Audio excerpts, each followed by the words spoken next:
The world that you're seeing isn't the true world. All of this that I'm seeing right now is just a virtual reality. It's like you were born with a headset on playing a video game. That's your reality. But if you're the programmer who wrote the code for the game, you know that there's an entire world outside of it, and as the programmer, you can do miracles. And do you think we're getting closer to being able to edit the code? That's exactly what I'm working on right now. And we're opening up a realm of new technologies that are far more powerful than anything we've seen before, like time travel. And nuclear bombs will be like firecrackers. Will people suffer? So it's like Pandora's box. There's all sorts of nasty surprises, but they also could be miraculous. But either way, just in the last few months, it started to crack open. So let's talk about that. Okay, so Professor Donald Hoffman is the cognitive scientist pushing the boundaries of how we perceive reality. And how we can unlock our full potential as human beings. according to Darwin's theory, our sensory systems, eyes, ears, smell, touch, are not shaped to show us the truth. They were shaped to keep you alive long enough to reproduce successfully. Because seeing the truth takes too much time and energy. And so whatever reality is, it's utterly unlike anything that I perceive. Well, what does this all mean for the nature of how one should understand their life? Well, if you're stuck in a boring world, that's a world of your own creation. That's not the real world. And my conscious experiences are nothing but what my brain creates. And so we feel inadequate, and we feel like we need to compete with other people. But you're the inventor of this whole thing. You have nothing to prove. And there are much more interesting perspectives that we can take on ourselves. So if you really knew who you are, you would see no need to compare or compete. And is there a way for me to understand who I am? If you want to understand the truth of who you are beyond just this headset description of you, then you have to... I see messages all the time in the comments section that some of you didn't realize you didn't subscribe. So if you could do me a favor and double check if you're a subscriber to this channel, that would be tremendously appreciated. It's the free thing that anybody that watches this show frequently can do to help us here, to keep everything going in this show in the trajectory it's on. So please do double check if you subscribed, and thank you so much, because in a strange way, you're part of our history and you're on this journey with us, and I appreciate you for that. So yeah, thank you. Professor Donald Hoffman, do you think that the listeners of this show, the people listening right now, understand the nature of reality and the world that they're looking at and see? I think that no one, even the most advanced professionals, really understands the nature of reality, and it's one of the big open problems and questions in science today. We all might have ideas. We might think we know something. Our best science suggests that our imagination is not yet big enough. We need to explore further. What is it that you believe is the big sort of misconception about how we perceive reality? Well, most of us think of reality as whatever is inside space and time. We actually know that space-time cannot be the fundamental nature of reality. And what is space-time?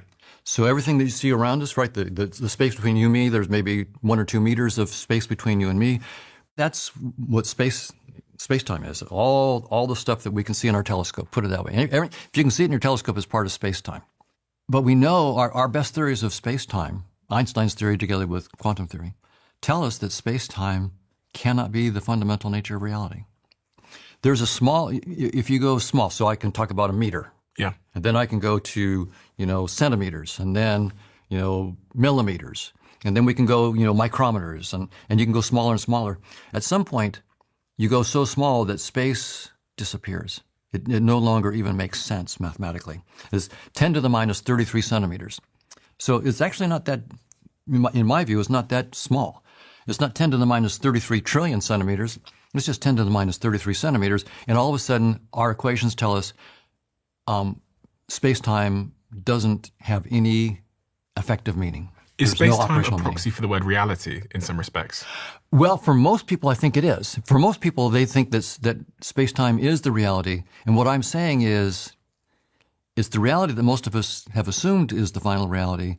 And science is now telling us it can't be. It actually, and it tells us precisely at 10 to the minus 33 centimeters, 10 to the minus 43 seconds, the very notion of space-time makes no sense. Is that the same as saying that reality as I perceive it makes no sense? I'm suggesting, now as a cognitive scientist, not a physicist, we should think of space-time as just a virtual reality headset. That's the way we perceive in our game of life. And when you say space-time, you mean the the thing that I'm perceiving with my eyes and ears and senses right now. That's right. Even this hard table is just a VR object. And the whole setting that we're in here right now is just a virtual reality.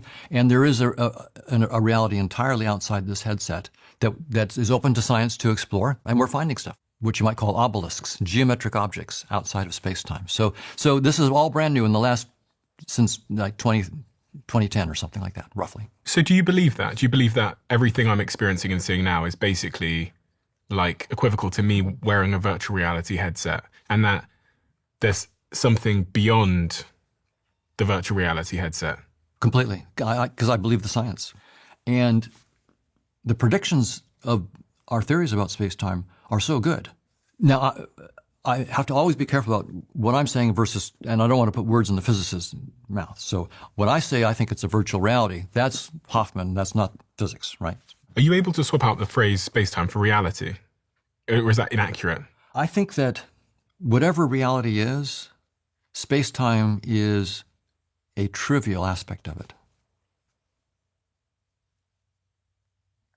There's much more to reality than space-time. Space-time is all the reality. It's like a player in Grand Theft Auto. If all you've done is play in Grand Theft, and that's you were born with a headset on, and that's all that's your reality.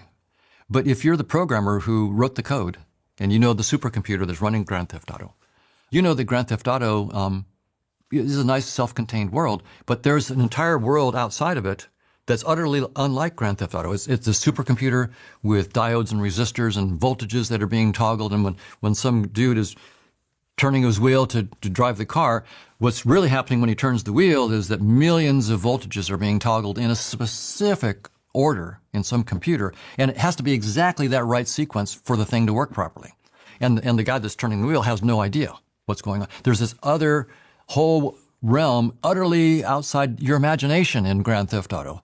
And so if you're in Grand Theft Auto, you might not even know about computers and toggling voltages. And so all you know is I got a steering wheel and a gas pedal and streets and people to race and so forth and things to steal and whatever. But you don't realize there's a puppet master effectively controlling you. Behind the scenes. And so I think that space-time is just a very effective headset.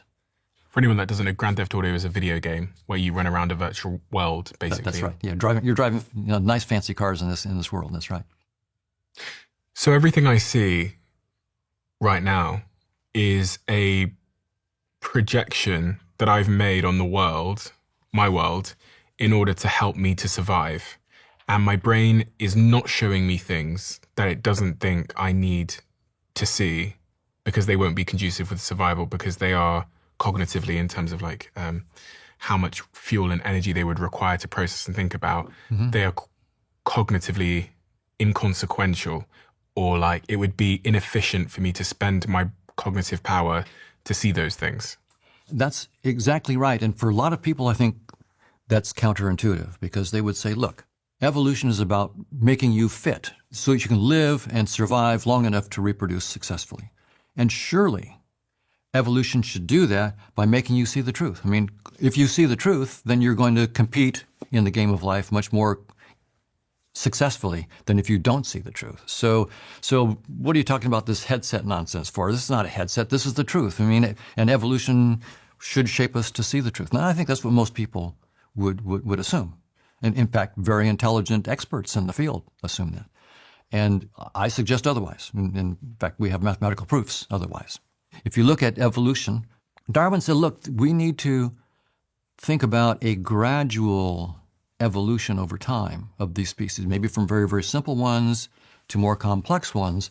And what is going to drive that dynamics? And Darwin suggested it was what we would call reproductive fitness, that those organisms that have physical properties, sensory systems, motor systems, like movement systems, that make them more likely to have offspring and to raise offspring to maturity.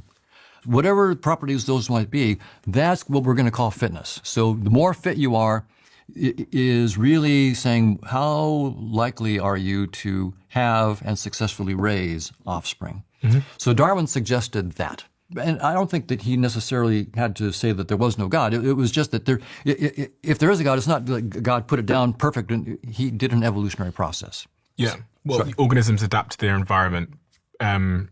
Well, they're not adapting, but the offspring that survive are those best adapted to the environment. That's right.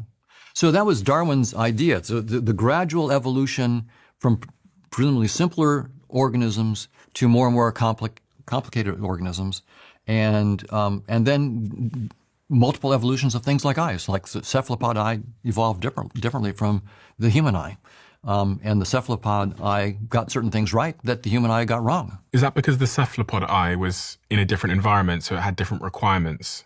That would be one possible reason. I actually don't know in the case of the cephalopods why, but that kind of idea is absolutely one of the reasons that could have happened. Another one, it could just be an accident, right? There's probability involved, and so there at some point you have the right accident, and then the humans got the thing reversed. So you're saying Darwin was wrong in some respect, or that there was something missing from his theory? Oh no, I think Darwin's.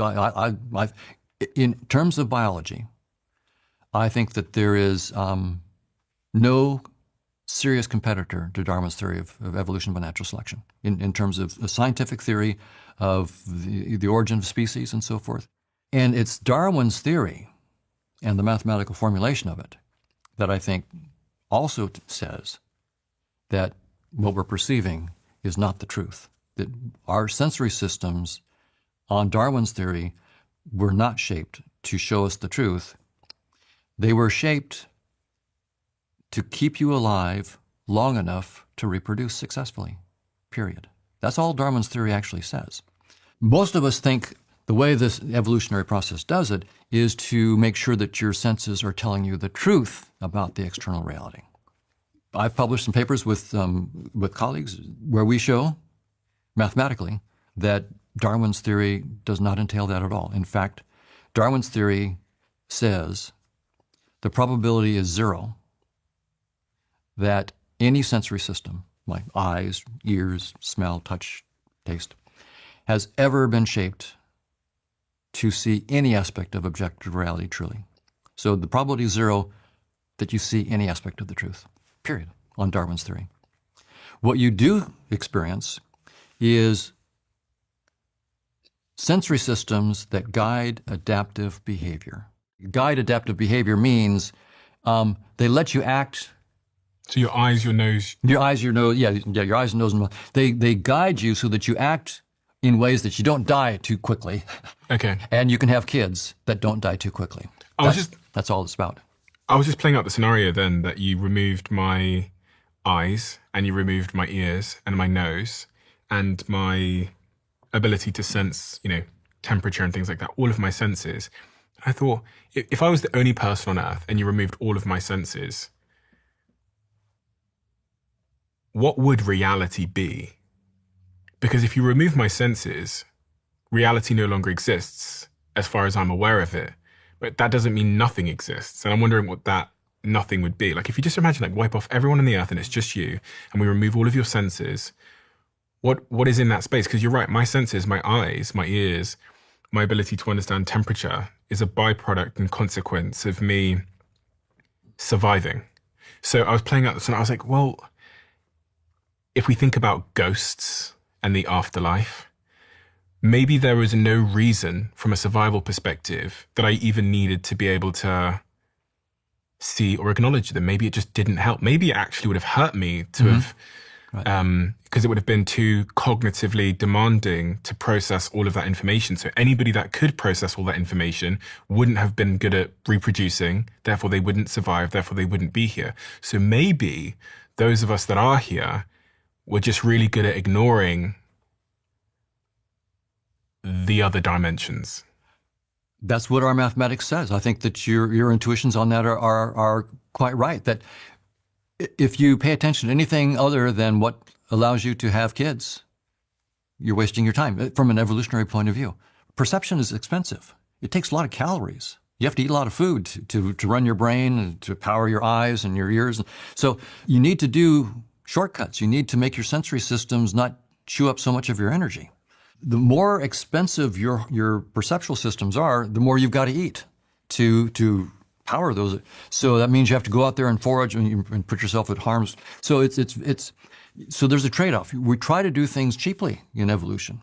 And going for the truth, you don't need to actually go for the truth because that's very, very expensive. So for example, there are some flying insects that need to lay their eggs in water. And they use the trick of just looking at the polarization of the light coming off the water. So what you see happening in evolution is we have tricks and hacks. And even in humans have tricks and hacks. And for example, trying to find out if someone is reproductively fit, right?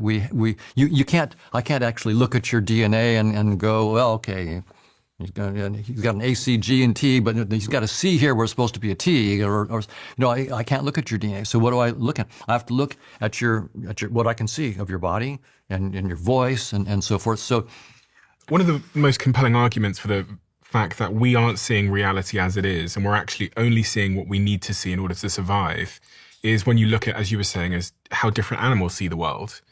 And can you just give me some more examples of different animals that see the world completely differently? I always think about bats. How do bats see the world? Because do they see colors like we see them and objects like we see them?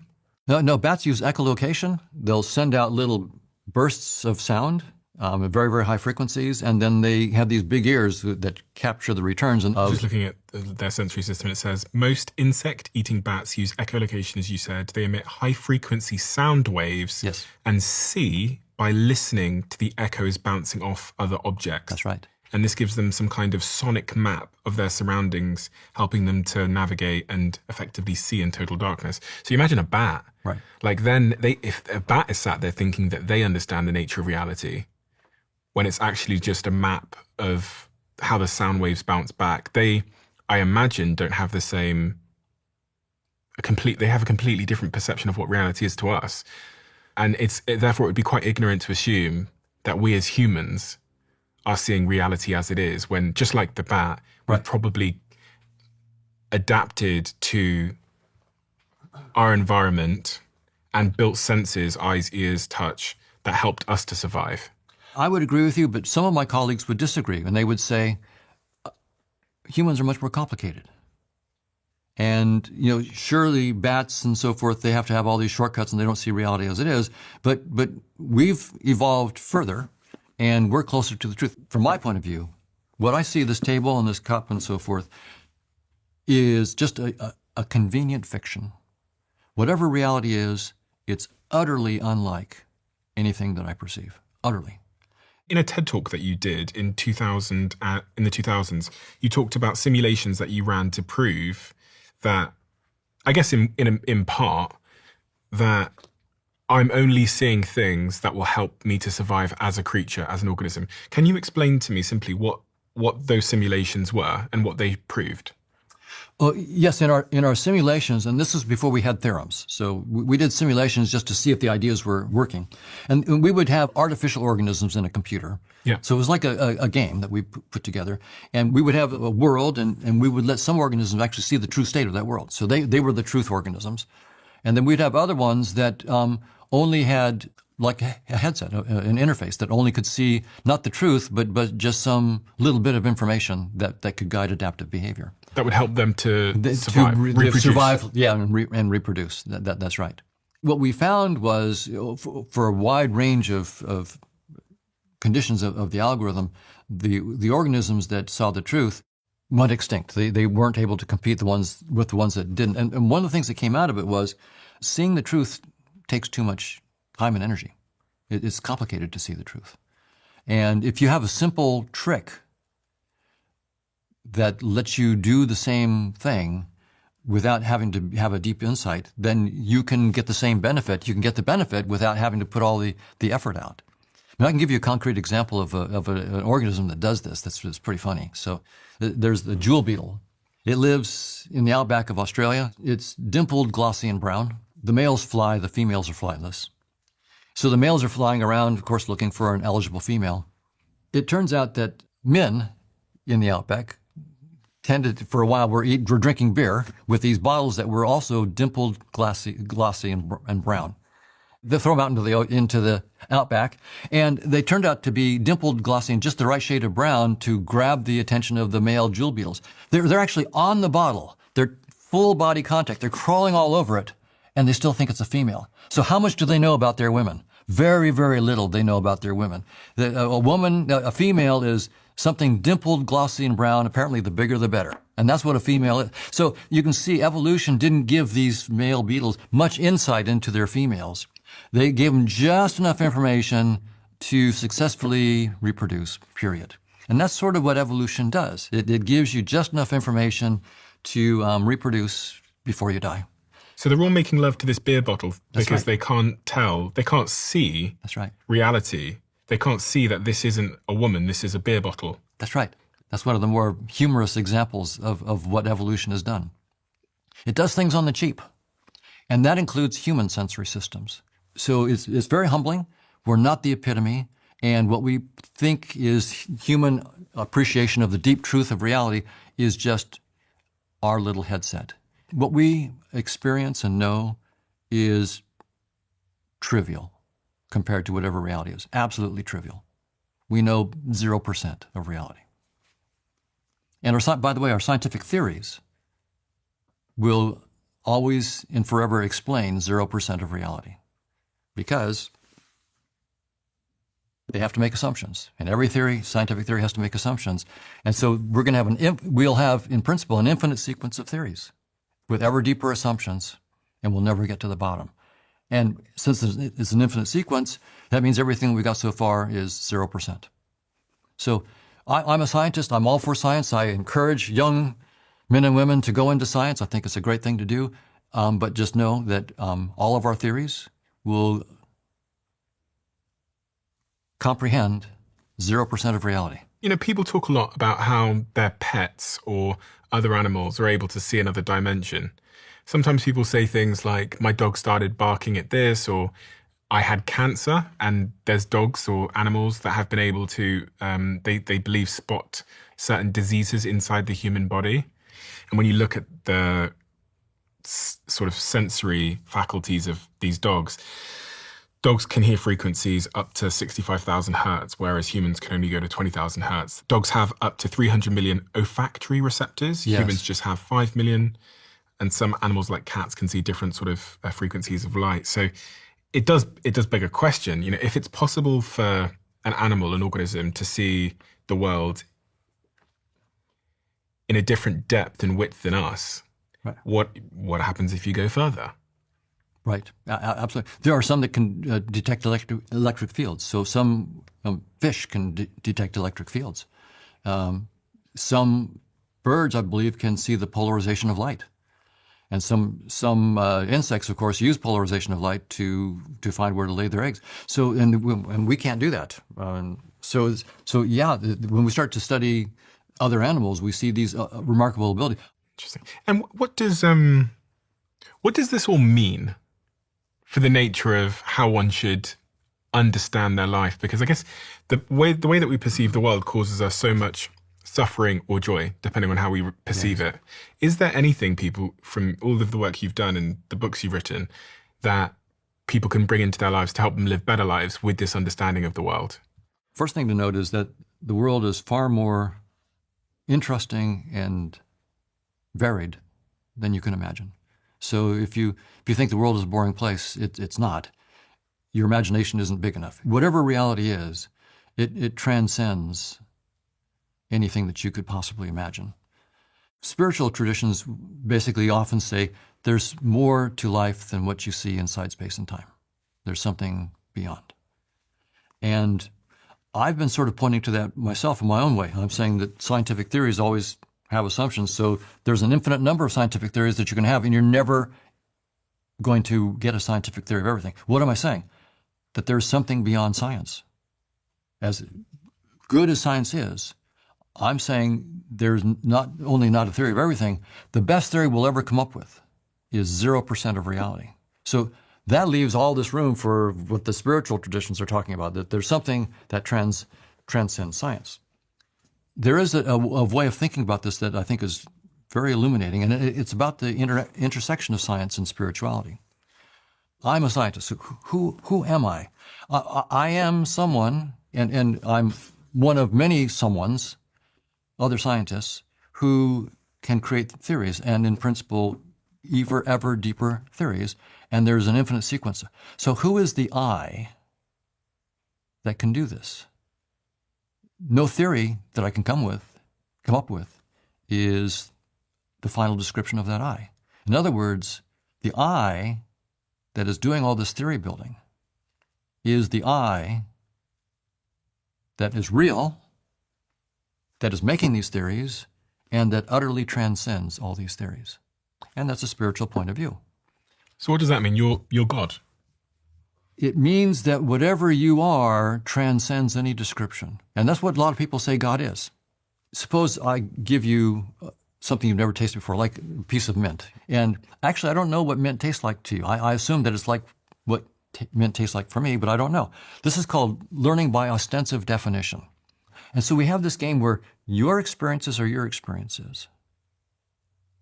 And you actually didn't need anybody else for those experiences. All you needed me for, or your parents for, is to give you a name for what you already knew. And you create this world, and all we do is tell you how to talk with me about what you've created. And I don't know that your world in any way resembles my experience. It's quite possible. And do you think there's ways that we cause ourselves a lot of anguish and pain and mental health issues because of how we perceive the nature of reality to be? That we could potentially, I don't know, give up or rewire ourselves on to have a more fulfilling, more grateful experience of life? Completely. I think that's very, very important. And it's a natural consequence of what we've just been talking about. Almost all of us think of ourselves as an object in space-time, only here for a short amount of time and will soon die. When I say you transcend any scientific theory, that means the theory that I am just a 160-pound object in space-time is just a theory, and it's not the truth. That's not the truth about who I am. That's just a theory that I have, because space-time itself is just a theory. Nothing inside space-time is anything but my headset interpretation of a reality that infinitely transcends anything I can experience. There is another way that you can appreciate that transcends science, and that is, many meditative traditions talk about this. They recognize that you are infinitely beyond any scientific or any other description. So what do you do in that case to know who you are? You drop all descriptions. You sit in absolute silence and ignore any thoughts, because you recognize that thoughts are useful in this headset and to play the game of life. Yeah, we need thoughts to do our science. If you want to understand who I am, again, I do psychology, I do all this, I'll do the science, so I'm not putting science down. I'm a scientist. But at some point, if you want to understand the truth of who you are beyond just this headset description of you, then you have to lay aside all concepts, period, and just know yourself by being yourself, not by putting a concept between you and yourself. A story. A story. An identity. That's right. No story, no identity, nothing between you and yourself. You know yourself by sitting in utter silence and being yourself, no concepts. Because then you've let go of all theories, and now it's reality facing reality. No barrier in between. And that requires you to realize that your identity, the stories you believe, the labels you've given yourself as CEO or social media manager or manager or director or head of department, all of these things are just, in fact, labels you've given. That's right. Those are just labels that you've given. And what's interesting about this now is if I think I'm just this little body and I'm nothing but this body and my conscious experiences are nothing but what my brain does. So that's my theory, and that's all I am. I don't feel very big. I don't feel very important. And so I'm going to probably need to do something to make myself feel a little bit better. And I'm going to need to compete with you. I'm going to need to show how I'm better than you in certain ways. So I'm a better tennis player than you, or I'm smarter than you, or whatever. So we're going to get this competition going on among people, and we're going to get even competition among religions and countries and so forth, because we don't know who we are, and we feel inadequate. And if we actually understood that all of this that I'm seeing right now, I'm making it up on the fly. This cup that I'm seeing, it only exists when I create it. This table exists when I create it. Like in a virtual reality. In a virtual reality, I'm in Grand Theft Auto, I look over here and now I see a red Mustang. I look away, I don't see the red Mustang. And now there is no red Mustang. The red Mustang only existed when I looked, because it's a VR game. I only need it when I render it when I need it. I'm now rendering a cup. The cup that I rendered is no longer there. You might render your cup. You might say, well, no, Don, you're wrong. The cup is still there. I can see it. No, you're rendering your cup. And so you're not rendering my cup. I rendered my cup. So in the same thing with Grand Theft Auto, you might say, well, I see the red Mustang even if you're not looking, Don. Well, that's because in your headset, you're looking and you're rendering the red Mustang, but I'm not. And there is no red Mustang. If you look inside the supercomputer, there's no red Mustang there. The supercomputer that's running the game has no red Mustang. So what I'm saying is, we compete, we feel inadequate, and we feel like we need to compete with other people and be better than them, and we have egos, all the egoic stuff that we do that causes all the problems in the world, because you don't know who you are. You're creating this whole thing. You're not a little player, you're the inventor of this whole thing. You have nothing to prove. And you don't need to be better than anybody else. They're also master creators. They're creating entire universes that they perceive as well. And my own take on this is that you and I are really the same one reality, just looking at itself through two different headsets, two different avatars, and having a conversation. And maybe that's what is required for this one infinite intelligence to sort of know itself. If you transcend any description, how do you know yourself? Maybe what you do is you say, well, let me try this headset on. Let me take that seriously for a while. Maybe even let myself get lost. Let me completely believe I'm just a Don Hoffman in this space-time. And let me believe that for many decades, and then slowly sort of wake up. But at least then I will have seen myself from this perspective. Then I'll take off that headset. We call that death. I'll just take off the headset, and then I'll try it. There's an infinite number of headsets to try on. So from that point of view, any person you speak to is transcendent. Any animal is just an avatar of this transcendent, unspeakably incredible reality that transcends science, so that science will only get 0% of it. And again, I'll always say, I'm not putting down science, I'm a scientist. We need to do science, and I recommend that people do science. But my guess, this is one of the more trivial headsets. It's only 4 dimensions. Why not 20 billion? Why not quintillion?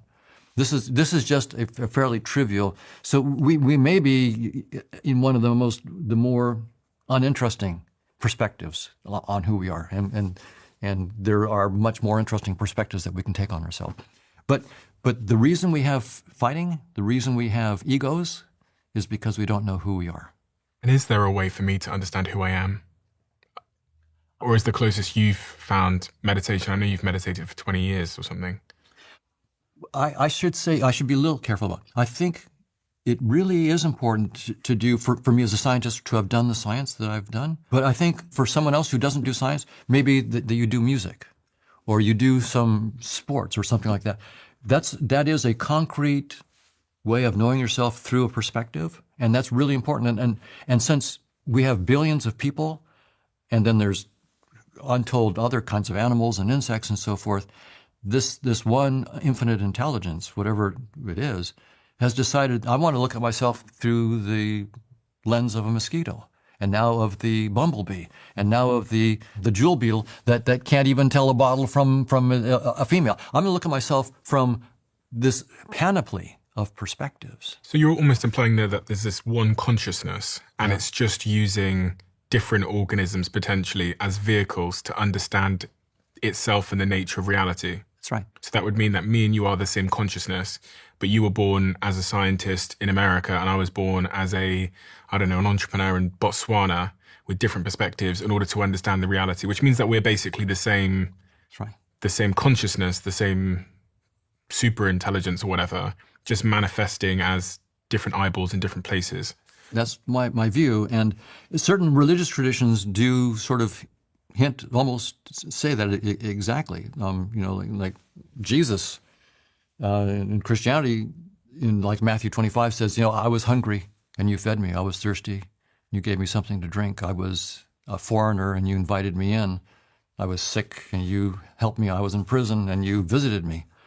And people, he says, asked him, when did we do that? And he said, whenever you did it to the least person, you did it to me. So Jesus is sort of hinting at this. There's no difference. The reason to love your neighbor as yourself is because your neighbor is yourself, just with a different headset. And the only reason we have problems is we don't realize how incredible you are. So you are that which is creating this VR simulation with all of its beauty, all of its complexity. All the complexity is you, and you're doing it effortlessly. Now, for my neuroscience colleagues, they will say, Don, it's not effortless. You've got 86 billion neurons in your brain. The visual system has billions of neurons that are doing all this computation, and we have the simple cells, the complex cells, the hypercomplex cells, and we think of the brain as a physical object that's generating our consciousness. Yeah. I'm saying space-time itself is something that you create. And so you create everything inside space-time, and I've also created the brain. You create the brain. So right now, you don't have a brain. Excuse me? And nor do I. Okay, fair enough. Because I don't have a brain and you don't have a brain until we actually look inside and render a brain. Just like in VR, the Mustang doesn't exist until you look at it and render it. So if I can predict that if we do the right scans, we will see a brain. But that only exists when we do the rendering. So I don't have a brain. All these correlations, we know that correlation doesn't imply causation. Right. So the fact that there is correlations, and I don't deny it. In fact, I'm all for studying these correlations between brain activity and conscious experiences. They exist, they're undeniable, and they don't in any way remotely entail that the brain causes our conscious experiences. So I'm not the brain. I'm the thing that's simulating the presence of a brain. That's right. And so in your simulation is so good that it simulates also how all this reality that transcends space-time is being funneled down into this tiny little space-time headset. And that's what we call the brain. So, of course, there are going to be these correlations between brain activity and what we see. But the correlation goes the other way. It's not because the brain creates your conscious experiences. It's because consciousness has created the brain as an icon to describe how it's creating this headset. Do you think much about simulation theory? I've had lots of dinner parties recently and conversations over dinner about simulation theory, and it always gets very, very interesting. What are your thoughts on simulation theory? And for my listeners who might not understand the concept of simulation theory, are you able to explain it? Yes. So the standard, Nick Bostrom, for example, is a very big figure in simulation theory. And in those kinds of simulation theories, the idea is that the world that you're seeing right now isn't the true world. This is just a simulation. And there's some programmer, say, with some really nice computer that's programmed this world. And so we're just characters in a simulated world of some programmer. And that programmer on their laptop that's doing this, as it turns out, isn't the final thing either, because that programmer in their laptop is also just a simulation from a deeper level programmer and their laptop. There could be a very, very large nesting of all these simulated worlds and people with their computers. And that does jibe pretty well with what I'm saying up to a point. I'm saying this is not the reality. This is just a headset. But there's a big, big disagreement. Do you think there's going to come a point where, with everything that's going on with AI and robotics, that we could make a robot, program it with a certain AI that gives it the sort of same thinking as a human being, and then when I put some chocolate into its mouth, it's going to say to me, I love that chocolate, Stephen. That's my favorite flavor. I could certainly program such a robot, but the question will always be, just because I have this particular circuit in the computer, and then some structure in the tongue that I've given it and some pattern of electrical activity, what is my scientific theory that explains why that pattern had to be the taste of chocolate? That's what we need as a scientist.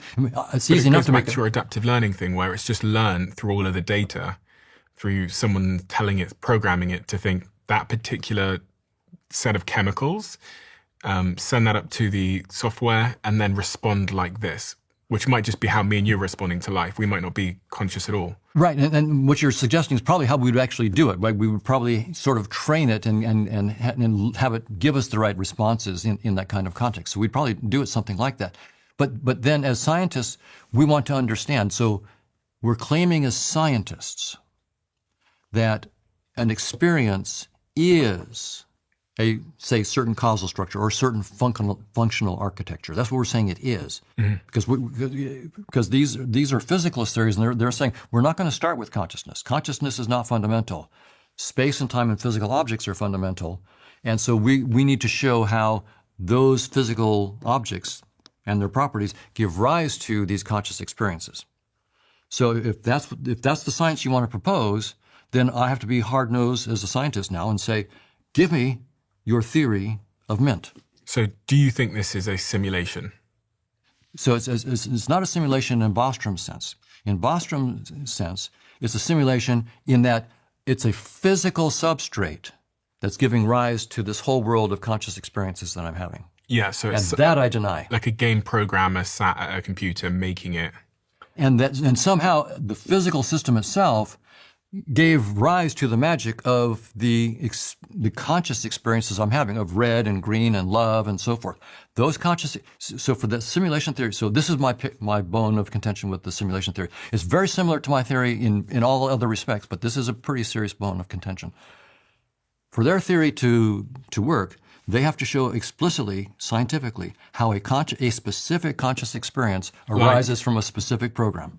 Okay. Until you do that, there is no beef on the table, right? So from my point, their theory is a non-starter right now because there's no specific experience that they can say, this program must be the taste of mint.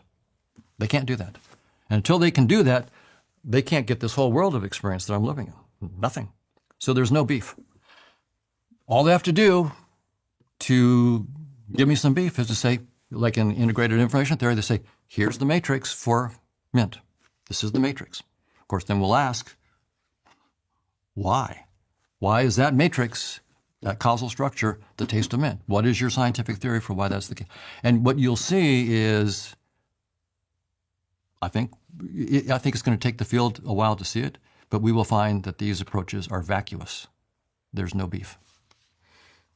When you ask people what the meaning of their life is, they'll often say things like it is, maybe they'll say to raise children, maybe they'll say they want to improve humanity, they want to cure a disease, they want to help society in some way. But through the lens of reality that you see the world and that you believe the world is, what becomes the meaning of life, Donald? That's a great question. I do think that the best description I can give is that there is this one transcendent infinite consciousness, and you and I are just avatars, and so is a mosquito. And so is a bacterium. And all are equally interesting and important. And all are different perspectives, just different headsets. There's the mosquito headset. There's the jewel beetle headset. There's all these different headsets. And I'm in the Hoffman headset. Happen to do science. I'm not good at art. I'm not good at music and so forth. I have my particular talents and inabilities in my headset. So I'm here to experience the Don Hoffman perspective on things. Why? Because that's perhaps the only way the infinite can know itself is through an infinite number of perspectives. It transcends any particular perspective.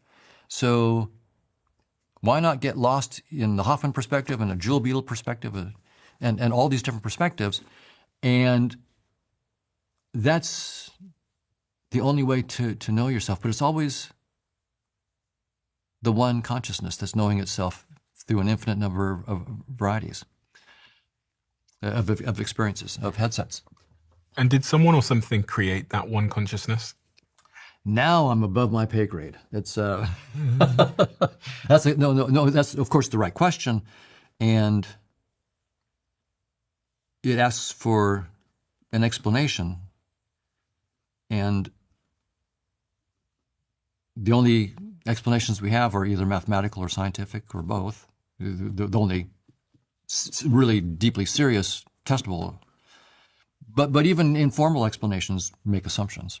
And so I'll have to say that you're asking a question about an entity that transcends any description, namely who you really are and who I really am. And I think you can know the answer to your question in one way, and that is dropping all concepts and just being with your being. You are that. You are that. You don't need to attain anything. You don't need to achieve anything. You're that right now. So there's no effort. There's no need to get better at anything. It's just to recognize what you already are. You've let yourself be under an illusion that I'm just this little guy that needs to do these things and, and be a professor and whatever it might be. I've been under that illusion, and I got to see myself through that lens, and then I began to wake up and see that I completely transcend. It was an interesting perspective. I'm glad I took it seriously. I'm going to throw off that headset. We call it death, but I'm going to take off that headset pretty soon because that's not who I am. I transcend that. So the answer is you can know it, but you know it when you let go of all concepts and you don't try. If you're trying to get there, then you don't see what you already are. That's the best answer I can give at this point, because it does transcend science. So in terms of a God, as we believe in gods in the religious context, the best answer that you have would say that effectively we are God, the God that we refer to. We are the transcendent power that goes beyond description. And right. Yeah, I would say that, and I can put that in a sort of a Christian language, because many listeners will be Christians. A child of a human is a human. The Bible calls us children of God. Well, if a child of a human is human, a child of God is God. That's what it's pointing to. And Jesus is fairly explicit about it. When some religious leaders were about to stone Jesus for saying that he was the Son of God, Jesus quotes the scripture and says, from, I think, the Psalms or something like that, he says, but in the Psalms it says, I have said you are gods, and all of you are sons of the Most High. And Jesus said, if he calls them gods to whom the word of God came, why are you trying to stone me to death for just saying I'm the Son of God? What the Bible is basically saying, love God with all your heart, that's loving yourself. You are God. And loving your neighbor as yourself is just recognizing that your neighbor is yourself under a different avatar. Do you think Jesus was really divine in any, presuming you think this was a real individual, and do you think he was divine beyond me and you in some respect? Not beyond me and you, but you are as divine as could possibly be. Thank you so much. We'll clip that. I'll put that on my LinkedIn. Hoffman said it. Yeah, little recommendations. You're divine as Hoffman says I'm as divine as I could possibly be. Are there any you must go if you understand reality through this lens that we're seeing so little and that much of it is created by ourselves and we are the transcendent. Are there any things that you do on a day-to-day basis that are atypical because of that, or thoughts you have or experiences you have that are atypical because of this perspective? Certainly atypical from before in my own life. I now spend quite a bit of time in meditation because I as much as I enjoy the life of the mind, and I'm a professor and I've taught lots of students over many years, and I highly recommend all that stuff. At some point, I realize that all my knowledge, all possible scientific knowledge, is 0% of reality. And do I really want to confine myself only to 0% of reality? I want to explore reality from this perspective, but it is 0%. So I do my homework, and I encourage my students to do more homework, take this perspective very seriously, study it rigorously, but then realize there's the 100% that you haven't seen, and you are it. So are you doing lots of psychedelics and stuff like that to... I haven't done any psychedelics. You've never tried psychedelics? I've never even smoked a cigarette. Wow. I haven't had a drink of alcohol in decades. So and it's partly just because I'm frail. My physical body isn't that strong. I have limits I can't push my body too hard. So I've learned to operate within my own limits, and I don't push it too hard.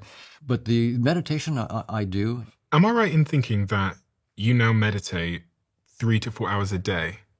Probably, yeah. What insights or understandings have emerged from that I might be able to comprehend?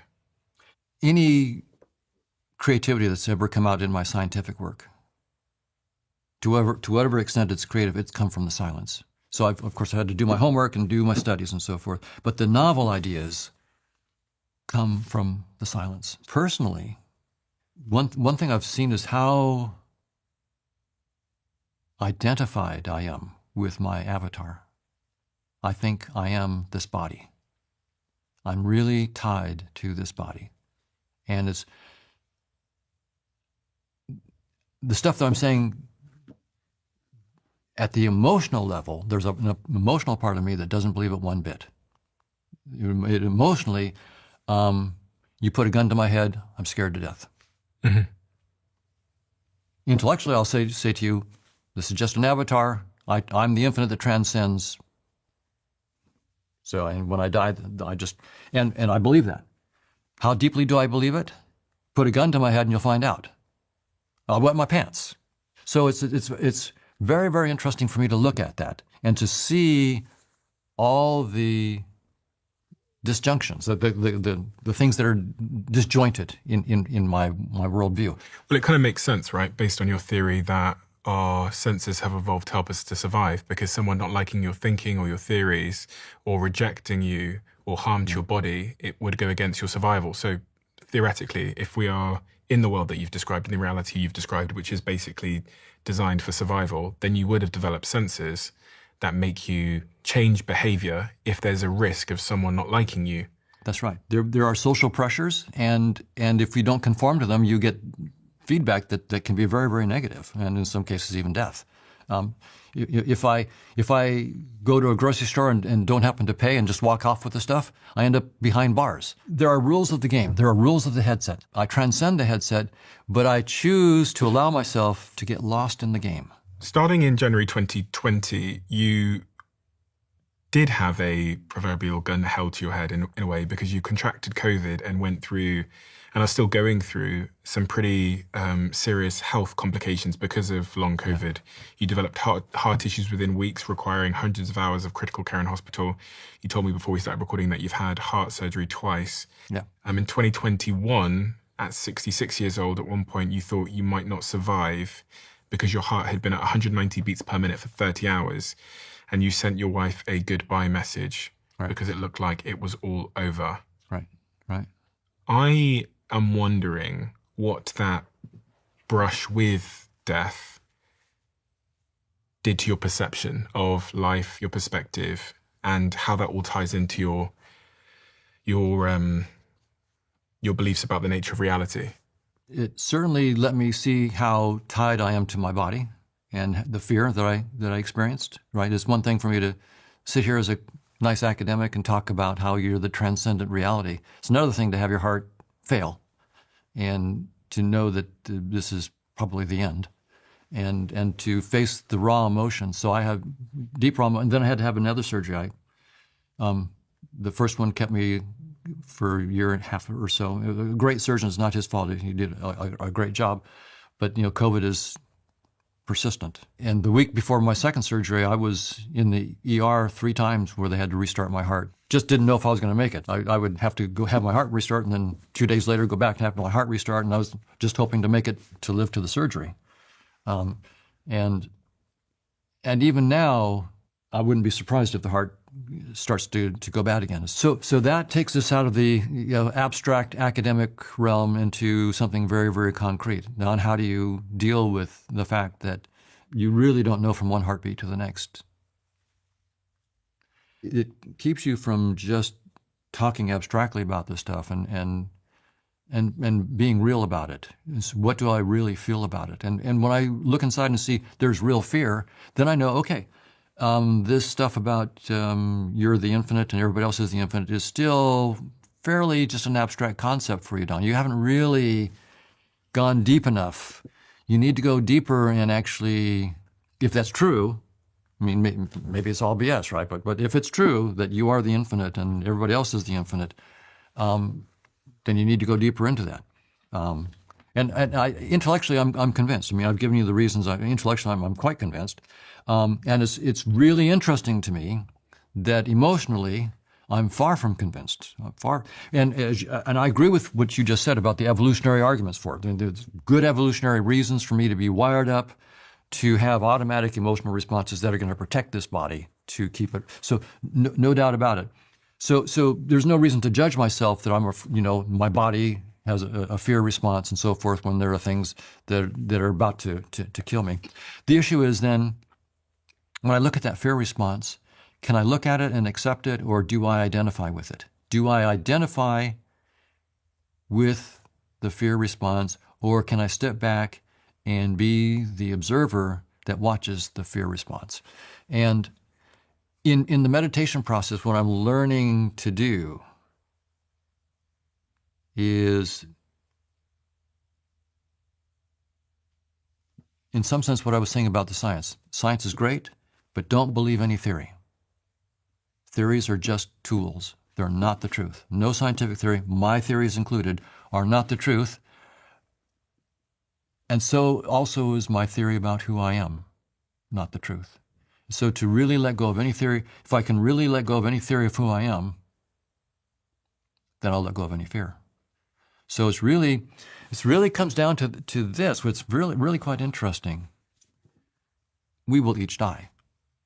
That's incontrovertible. So any attachments I have to this world will cease. There's no doubt. The question is, can I let go of the attachments now? Or will they only go from my cold, dead hand? Mm-hmm. When will I let go of all these attachments? To the extent, and I am no expert, but to the extent that I can let go, I see that there's more peace. There's more peace in not being attached to things. So I see that, but I'm not there. So this is a very human perspective on things, a very fallible perspective, and it's very, very interesting. So I'm claiming I'm the infinite, and I'm the infinite having taken on this bodily form, and in some sense, I'm waking up to who I really am, but I'm only partly awake. I started my first business at 12 years old, and then I started more businesses at 14, 15, 16, 17, and 18. And at that time, what I didn't realize is that being a founder with no money meant that I also had to be the marketeer, the sales rep, the finance team, customer service, and the recruiter. But if you're starting a business today, thankfully there's a tool that wears all of those hats for you. Our sponsor today, which is Shopify. Because of all of its AI integrations, using Shopify feels a bit like you've hired an entire growth team from day one, taking care of writing product descriptions, your website design, and enhancing your product's images. Not to mention the bits you'd expect Shopify to handle, like the shipping, like the taxes, like the inventory. And if you're looking to get your business started, go to shopify.com/Bartlett and sign up for a $1 per month trial. That's shopify.com/Bartlett. So when we do die, in your perspective, is that equivocal to sort of taking the headset off? Entirely. And so when we die, we take the headset off, and That's right. The consciousness still remains, I assume. That's right. So how would when I die, am I gonna float up and be in like a heaven? Am I going to go into a tree? Am I going to become a bug? What's going to happen with that consciousness? Is it going to be this, or is this just a bunch of labels and stories? Of course, the answer is I don't know, but I will speculate. Having said I don't know and being honest, I'll speculate. I suspect that the closest I can get to that is what happens in meditation when I really do let go. And it's very, very quiet and my eyes are closed. Then there is awareness, and it's a very alert awareness, very, very conscious, and it has no content. There's no colors, no tastes, no smells. There's no content, and no need. It's an awareness that can create all this in an instant, and it can let it go. So it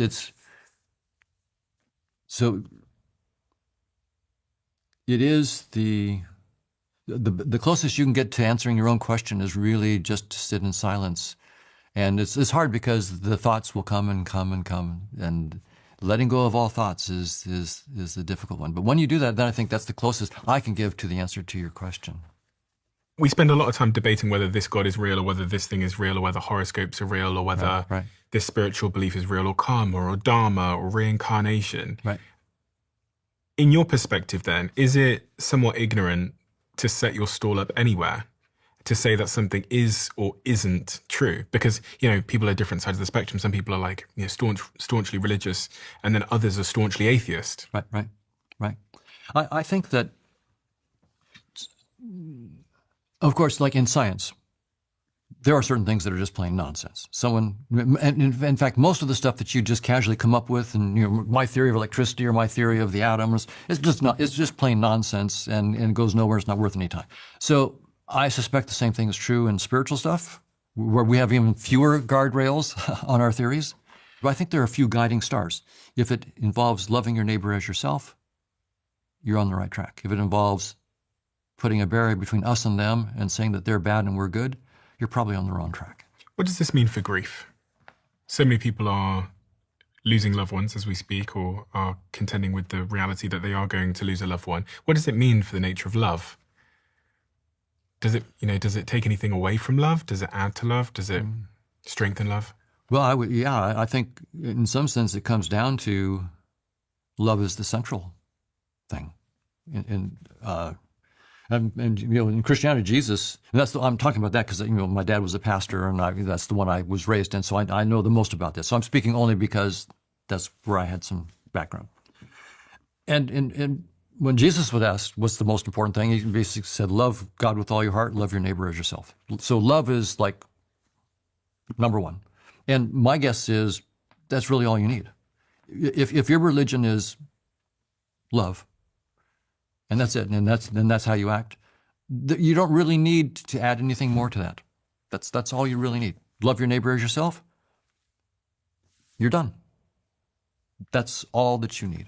And anything beyond that is just not necessary. And anything that contradicts that, I would go back and try to figure out where I went wrong in my religion. I've been asking when I met my girlfriend Melanie, in her bio on Instagram, it said, God is love. Now, she's not religious. Yes. She doesn't believe in a particular book or whatever, but I asked her, actually, funnily enough, we had this conversation last night. I said to her, what do you think God is? And she said, I think God is just love. And I completely That's shocking agree. that she's right again.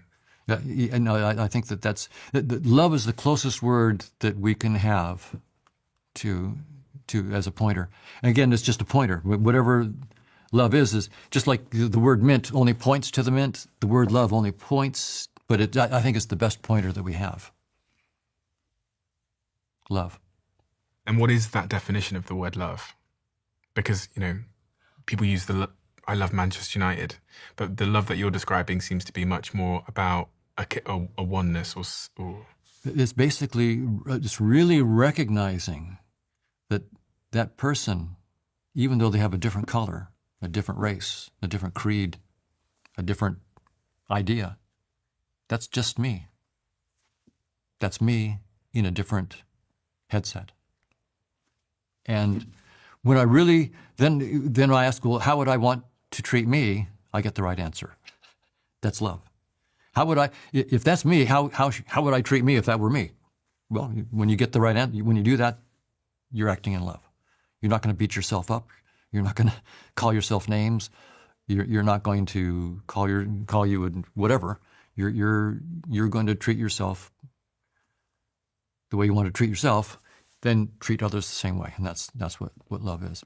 But ultimately, I think, again, these are all just pointers. Whatever love is ultimately transcends any description.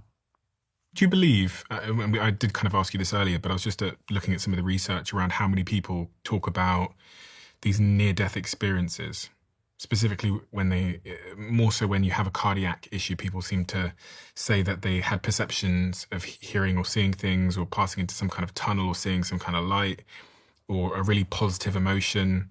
Yes. I wondered if, you were at one point in your life thought that you weren't going to make it, and if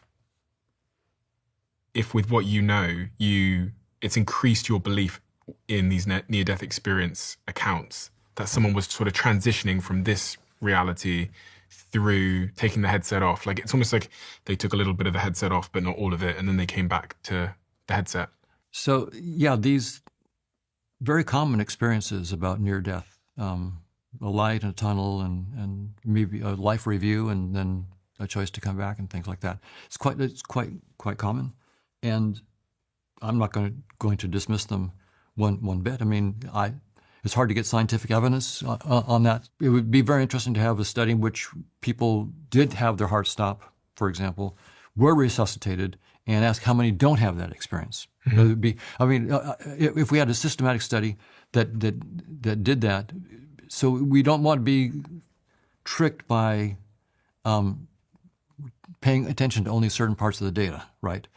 So you can see, even though I talk about letting go of concepts and going into the unknown, when it comes to things where we should do science, then I'm very, very hard-nosed about it and say, here we need to do studies. And I know some cardiologists, I'm not going to mention names, but that have seen a lot of this stuff, and they're convinced by their own informal experience that there's something going on here. So I have no beef with that. I think that they might be onto something. So I don't disbelieve it, but that's different than having the science. Why do we suffer in such a reality? Like, why would this transcendent power create organisms or perspectives that end up suffering, that end up in the worst of places, the concentration camp, the illness, the typhoid, the starvation? Why would such a transcendent power or consciousness do such a thing? So I'll try not to be shallow about it, but because pain is pain, and death is death, and certain deaths seem horrific. This is a profound question. I always feel like I'm risking being trite and so forth, because this is anybody who's had serious pain knows that you just can't play with this stuff. It's when you're in that pain, it really, and when you're with that fear, it's. I think ultimately, it may be like the wounds you get in a video game. You get the wounds, your avatar gets killed, and you're upset about it in the moment because you're losing the game and so forth. But then the game's over and you're fine. Ultimately, you're fine. But that experience, I don't want to be in that experience. It's striking that in Christianity, the deepest symbol of God is horrific, a crucifixion. It's absolutely the pain. It's not like a little shot to the head with a gun or something like that. It's making it as painful and as drawn out and as horrific as you could possibly do. And that's when you see the cross, that's sort of, so your question is right at like the heart of Christianity. It's putting that right there. And it's saying the perhaps the most horrific way you can imagine a person dying. That's what happened to Jesus, and that's our symbol for the divine. So that's why it's not trivial. It's not shallow. There's something very, very deep there. None of us is volunteering to hop onto a cross. I'm not volunteering to hop onto a cross. So I would say the challenge of your question is the challenge that is probably a deep spiritual challenge to all of us, and I'll say to me personally, which is to continue to grow up and be less and less identified with this headset and more aware of my transcendent being. Because ultimately, even on the cross, I mean, perhaps the most profound thing I've ever seen in Christianity was Jesus' words on the cross saying, "Father, forgive them, they don't know what they're doing." Right? That the heart of Christianity is right there. It's not like the heart of Christianity is kill the disbelievers. No, the heart of Christianity is the disbelievers have pinned you on a cross. They're killing you in the worst possible way, and you show them love. That's the heart of Christianity. You show love to those who are in the process of killing you in the worst way they can think. That's the heart of Christianity, not killing disbelievers or pushing away disbelievers or discounting them. That's the opposite. So there's something very, very, and that's why I'm very, very slow in answering your question, because this gets to the very deep heart of Christianity that I think, and all true spirituality, that I don't think I truly understand. But I see these pointers to it, and I see that it's real, and that your question is pointing to one of the most profound and important things. And I have the feeling that my answer is only ineffectually pointing part of the way there. There's much more to it than I've been able to point to. I'm hazarding a guess at what the role of I'm hazarding my own guess at what the role of pain and suffering might be in such a reality where consciousness is this transcendent thing that comes into manifests itself as these organisms, and I guess it kind of goes back to your idea of I've only projected what I need to see through my headset in order to survive. So if there are survival dynamics in play in my headset, then one element of survival is suffering. Yes, because right, sure. The fire is hot, so I put my hand in the fire, my hand gets burnt, so don't do that again, Steve. Right. So if that is the nature of my headset, then there will need to be cause and effect as it relates to things that will help me to survive and things that won't help me to survive. Yes. And so suffering might just be an input or a stimulus in this headset that helps me to survive. Right. And then, I don't know, the question that springs to mind is, why does consciousness care about survival? Why would this transcendent consciousness, maybe that's not even a good question, maybe that's the wrong question, but why does it want to survive in us? Why doesn't consciousness end?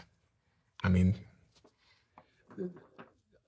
I agree. One thing that I've heard from one spiritual teacher, Eckhart Tolle, which is interesting on this. One of his talks, he said, let's pretend that we're humans. He goes, oh, that'll be fun. And let's play some dramas. Oh, but to have dramas, I have to forget who I am. Okay, so then let me completely forget who I am. And then after a few 100,000 years, when I get tired of it, then let's wake up. And I thought that was a profound pointer. That doesn't get the whole thing, but it's an interesting pointer. I think there's more to it than that, but it's more than just playing dramas. I think it's playing dramas to further explore who I am by knowing who I'm not. That may be part of it. Knowing who I am by knowing different perspectives and knowing that as rich as this perspective is, I transcend that. Someone commented on one of your recent videos saying, imagine being a character in a book trying to understand your way out of that book into a higher dimension. Yes. That's right. But of course, that's a great question. The only thing I would say is, imagine being the author of the book, having written about a character, because I'm not just a character in the book. I'm the author who's put the character in the book that then wakes up, that's identified with the character, and then wakes up and realizes, I'm not just the character. I was writing the whole book. So that question is good because it points to a misconception. I'm not just a character in the book. I'm the writer of the book. And Hoffman is just one of the characters in the book. And the writer of the book is? The one consciousness that, when it really understands itself, will love all the characters equally. How do you know we're not separate consciousnesses? I don't, and that's an interesting, by the way, I've got a mathematical model of consciousness, and that's a whole other topic. So you can either play the game here. We're understanding how is physical world and consciousness related? How are those two things related? Mm-hmm. Most of my colleagues say physical world is fundamental. Consciousness emerges when right brain activity happens. So when neurons fire the right way and so forth, for example. Now, as a scientist, I always, at these conferences, they know what I'm going to do to them. I say, so you claim that conscious experiences come from integrated information. Give me one. Give me an experience. And they can't. Can they not say, well, look, I'm looking around right now and that's coming from neurons in my brain in a physical substrate? Yeah, they'll say that, but they know what I'm asking. What I'm asking for is, I say, give me the specific pattern of neural activity that must be the taste of mint. Okay, right. So it must be the taste of mint. They can't spot the sequence of neurons or physical interactions that cause me to taste mint. That's right. So there's a big gap there. And then they have to explain why that particular pattern. So first they have to identify the pattern. This pattern, with this, say, integrated information pattern, must be the taste of mint. By integration information pattern, you mean like this combination of things coming together causes mint? That's right. They can't tell me the combination, and they can't tell me why that combination causes mint. So it's basically cause and effect. They're saying something happened here, and then they're seeing an outcome, which is an experience, but the gap in between, they can't explain. That's right. And sometimes they'll say that the conscious experience just is the dynamic, whatever the physical dynamics is. Okay. But even then, the question is, why is this particular dynamics associated with this conscious experience? Okay. And for principled reasons. No, in science, we tolerate no BS. No BS. There's got to be a concrete reason. And that's why I put a big zero. I do this at the conferences, knowing that I'm one of very, very few non-physicalists at the conference. And I know that the physicalists are out there, and I say, you guys have got zero, right? They have a chance. Floor is open. Tell me I'm wrong. Mm-hmm. And I'm not. They know it. So start with consciousness. Yeah. Now I'm playing a different game. I'm saying all this physical stuff. So there's lots of physical stuff. There's space and time. Einstein's special theory, general relativity. There's all the bosons and fermions and the leptons, bosons, leptons, and quarks of the standard model of particle physics. You're saying, spiritual guys, that you can start with a theory of consciousness, mathematical, and you will give me all of space-time equation. You'll give me quantum field theory. You will give me the standard model of particle physics. How many points have you put on the board, guys? What have you done? Can you give me what pattern of conscious agent activity must be a photon? What pattern of conscious activity should be the structure of space-time, or a boson, or a lepton, or a quark? No points on the board. So you can look at that and go, from that perspective, it's equal. There's no points on the board in either team. So I've got a theory that I call conscious agent network theory. I'm working on this with Chetan Prakash. How long have you been working on it? You've got a book called Observer Mechanics there that was published in 1989. So I've been on this for 40 years, almost about 40 years. What do you think you're going to find when what do you think you're going to prove with your theory of consciousness? I think we can put some points on the board in the following. I think we can start with the theory of conscious agents. I just presented a talk Friday, and we proposed what light is. We proposed why the speed of light is the same in all inertial frames. What does this mean? You've got to simplify this for my 16-year-old brain. Right. So if I'm on a train and the train's going 50 miles an hour and I throw a ball and I can throw it maybe 20 miles an hour, then in some sense the ball is going 70 miles an hour, right? Mm-hmm. Right. And that's the way things normally work. But if I have a flashlight and I flash, the light is going at the speed of light, which is about 186,282 miles per second. It's pretty fast. If I get on the train and have the train, I take my flashlight and go like half the speed of light on the train. So I'm going really fast. This is a fast train. And I turn on my light. And I'm here outside. I'm looking at the train going at half the speed of light, and someone's turning the flashlight on so the light is going at the speed of light. How fast is that light beam going to look to me? Because I'm standing on the side. And the train is already going at half the speed of light.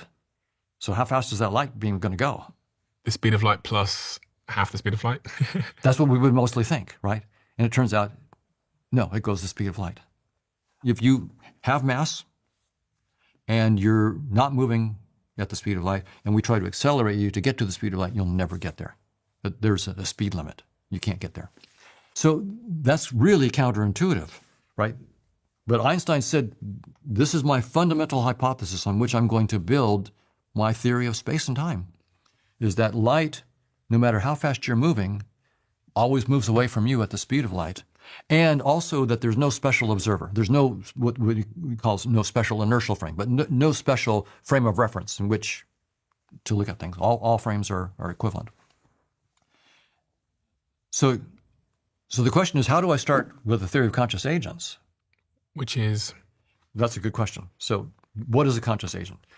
I'll say it's mathematical, and I'll only talk about one aspect of it. It's complicated, so I'll talk about only one essential part of it, and that is, if you are conscious, you have experiences. Like I can experience, maybe keep it real simple. I can experience colors, red, green, blue. Keep it very, very simple. So imagine a very, very simple conscious agent, and what it can do is experience three colors, red, green, and blue. That's all it can do. Like me? Yeah, of course, you have a much richer set of conscious experiences, but you include that kind of observer, right? Because you can do red, green, and blue. And now I'll talk about another observer that only sees red and green. Yeah. And now you don't just see one color. You see a color for a little bit, and then you see another color. Like, so I see red for a while, then I see green, and then I see blue, and I maybe go back to red or whatever.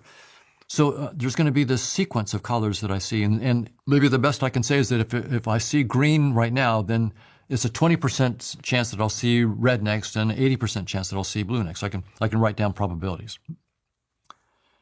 Well, so that's pretty simple, right? There's colors, experiences, and then there's probabilities of what sequence, if I see this experience, what my next experience will be. And I'm using see in a general term. Right? It could be hearing or smelling or whatever. How do you capture that mathematically? There's something called a Markov kernel, a Markov matrix that says, basically, it gives you all the numbers. The first row of numbers and says, if I see red now, what's the probability that I'll see red next? What's the probability I'll see green next? What's the probability I'll see blue next? So you just write the numbers out. Maybe it's 0.2 that I'll see red again, 0.4 that I'll see green, and then 0.4 that I'll see red, blue again. So, and then the next color, I'll have another row for if I'm now seeing green, what's the probability I'll see red, green, and blue, and then finally blue, what's the probability I'll go to red, green, and blue. So I need 9 numbers. That's all I need. For 3 colors, I need 9 numbers to talk about all the possibilities. And then I'll just have a counter as well. So every time I see a new color, I'll just have a little counter. So I see red now, that's 1. Oh, now I see green, that's 2. Now I see green again, so that's 3. So I'm counting the colors, the experiences. That's all I'm going to talk about. That's all I have. The question is, if I start with just that notion of an observer, it has colors and a matrix of probabilities. Of I see this color, I can see another color. What's the probability? And every time I see a new color, I get a counter incrementing. That's all I'm going to start with. Can I get that the speed of light is the same in all inertial frames? That if I'm on a train and I flash flash a light bulb, flash a light, that it will go at the speed of light even for someone who's on the train going at half the speed of light? And I discovered just in the last 3 or 4 months that the answer is yes, I can do it. And that's what I presented last Friday at this conference. So what does this mean about the nature of consciousness? And it means that starting with a theory of consciousness outside of space-time, I can actually give you with mathematical precision the structure of space-time.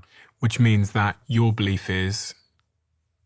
we're starting to space and time and everything I see and experience actually comes from consciousness itself. So consciousness itself is the source of everything. Everything that you... That's right. So earlier in our So my conversation... consciousness didn't come from my brain. That's right. My brain came from my consciousness. That's exactly right. That's exactly what I'm saying. And we've talked about the headset. Yeah.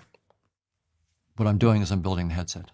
I'm saying, here's the conscious agents, their dynamics, and I'm now starting to build the space-time headset. Is there a concern that believing these things can make one go mad? I sometimes think that thinking very deeply about who we are, why we're here, how we got here, sometimes it makes me, I don't know, like I lose a bit of my orientation and I get a little bit of a wobble. Like when I've had these conversations about the simulation theory and this being a big video game and such, I'm like, well, it kind of shakes everything you know. And these stories that we've constructed our lives on give us, they anchor us and they orientate us and they give our life meaning. So if it's not true, then I lose the meaning of my life and I worry if I risk going bonkers. Well, I certainly empathize with that. And that's also what happens also in the meditation process. It also leads me to have to face all sorts of emotional stuff. My deep belief that I'm just my avatar. And letting go of that is like a death. And it's very, very painful. So for me, the meditation process is not all love, joy, and peace. A lot of it is deep, deep, tough emotions as I let go of what I thought was myself. And it's a kind of it's a death of an illusion, but it feels like a real death to me. But now here's the positive side. Here's the upside. I'm proposing that science got the tools, if we assume consciousness is fundamental, to step entirely outside of space-time and do serious mathematics and show how space-time is built as a headset. And this means we're opening up a realm of new technologies that are going to make everything that we've done in science and technology so far seem trivial. And here's the reason. Suppose you're a wizard in Grand Theft Auto and you know how to use all the tools in Grand Theft Auto. That's fantastic. It's really good. You can drive your car from A to B faster than anybody can do. But now if you're the software engineer who knows how Grand Theft Auto has been, because you wrote the code, you know it, you can do miracles. You can take the wizard's car and take the air out of their tire, just like that. You can take the gas out of their tank. You can take their car and move it from A to B instantly. Not through the Grand Theft Auto. You can move it there instantly because you've got the code outside.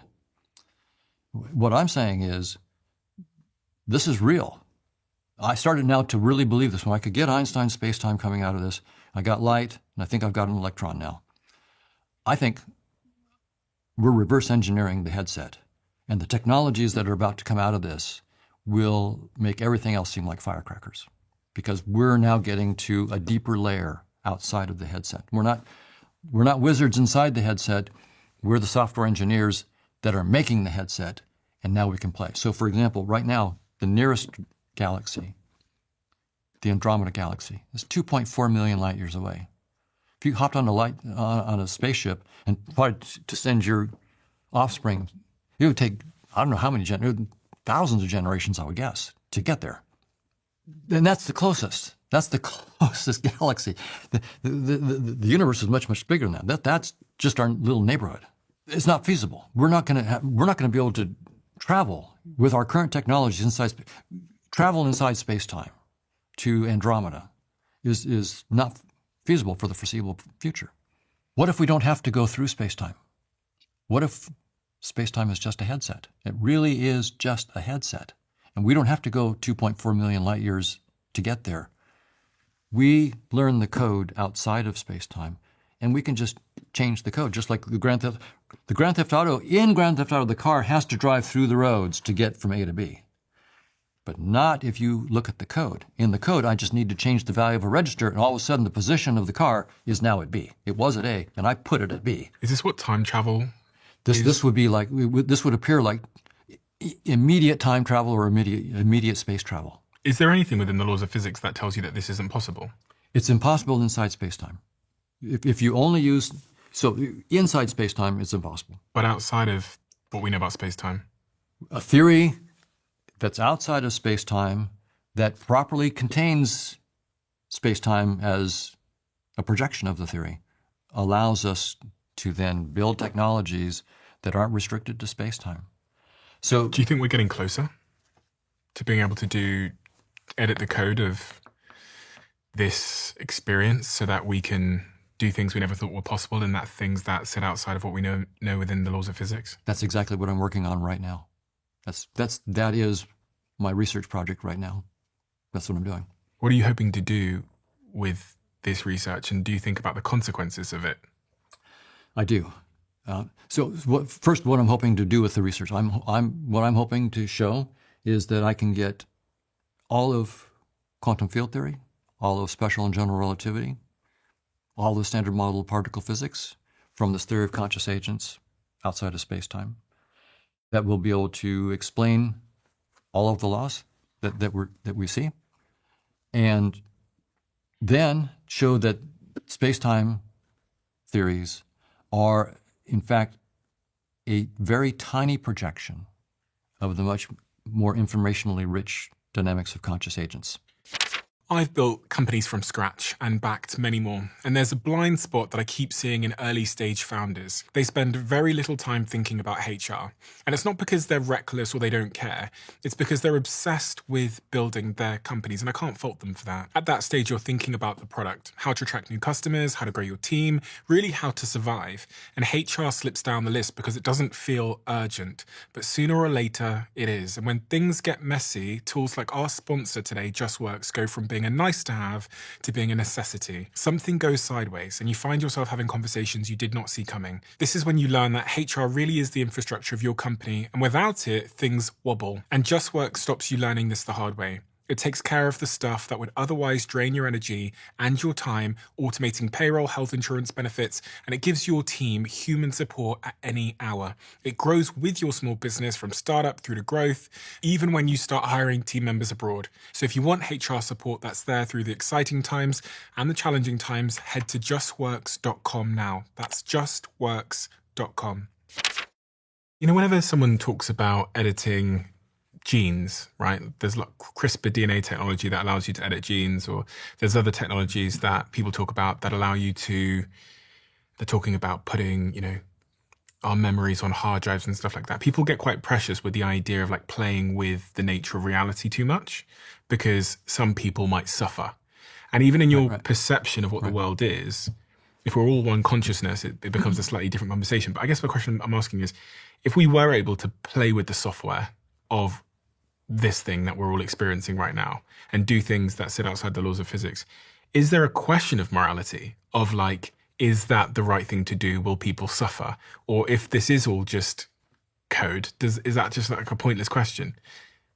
Well, no, I think it's a very important question, and I've is that the wrong thing to do? It's like Pandora's box, right? Are we opening Pandora's box? All sorts of nasty surprises that could come out of the box once we go beyond space-time. Like, who gets to open the box? If you get to open the box, that's what I think I'm doing. I have, the talk I gave on Friday was saying, here's the first peek inside Pandora's box. But then you could become God, as far as we're all concerned, because if you have that power to play with the code. Well, it'd be only the next level of God, right? Yeah. So, as I've said, my theory is just a theory, and so it's not the truth. But it's more comprehensive than the space-time theory.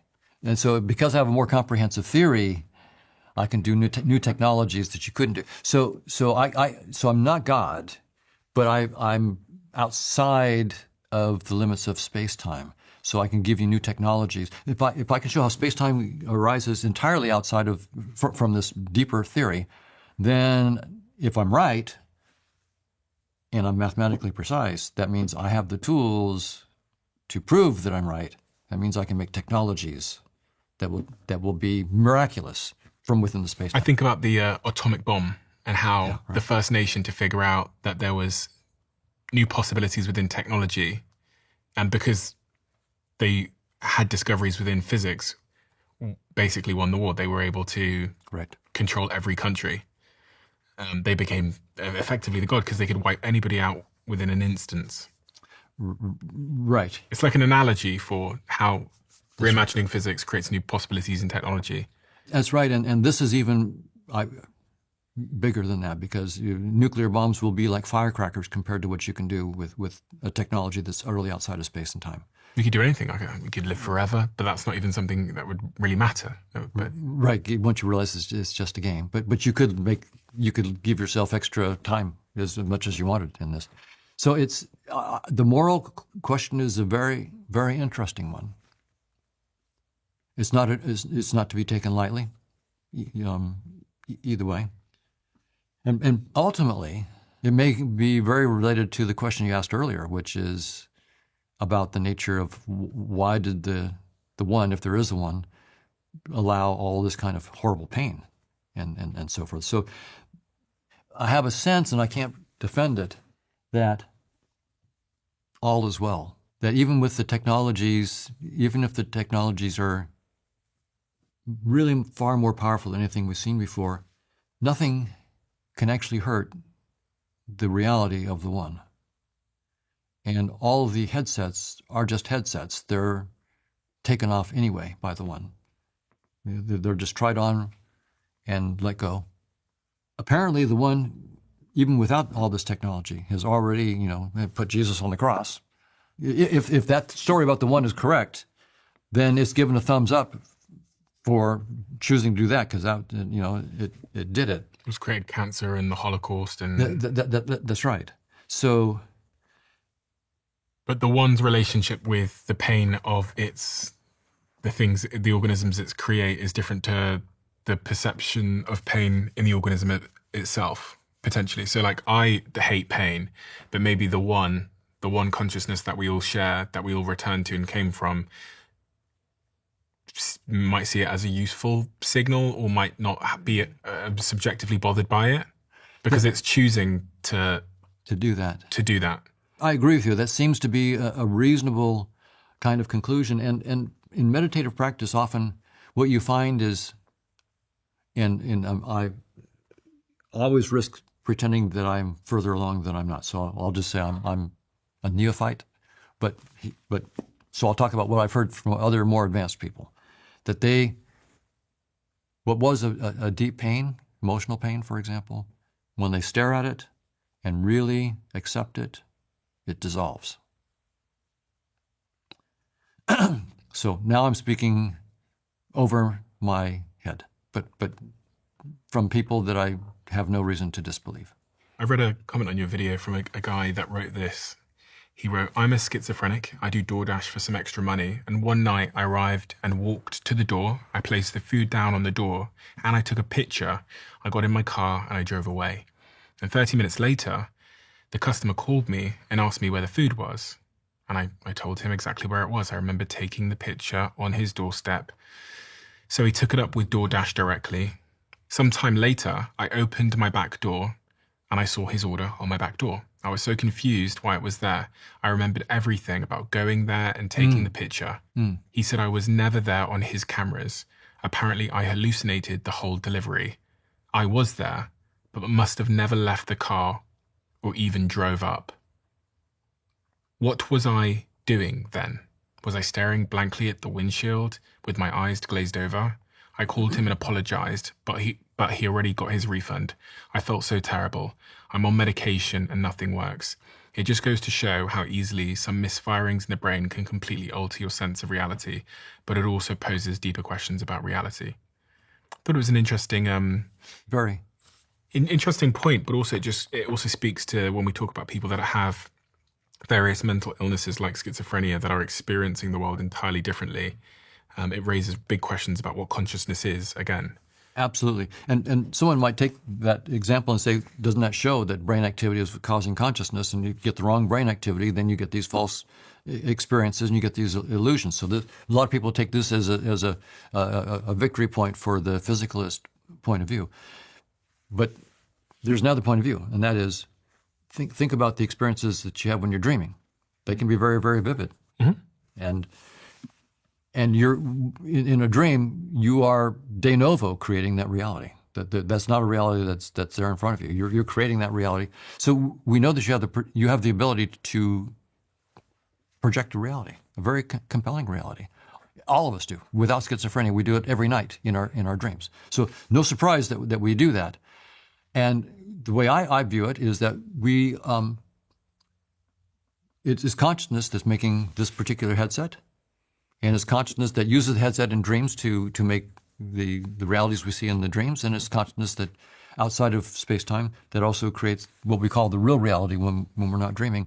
And if you construct the headset in certain ways, then you can get the dreaming stuff mechanism, for example, interfering with what you'd call the waking mechanism, and you effectively. So I'm not saying schizophrenia is dreaming, but I'm saying I'm just giving this as an example of the kind of thing that could be. I'm not giving a diagnosis of this particular person. I'm about to leave this chair, as are you, and I'm going to go back to my life. Yeah.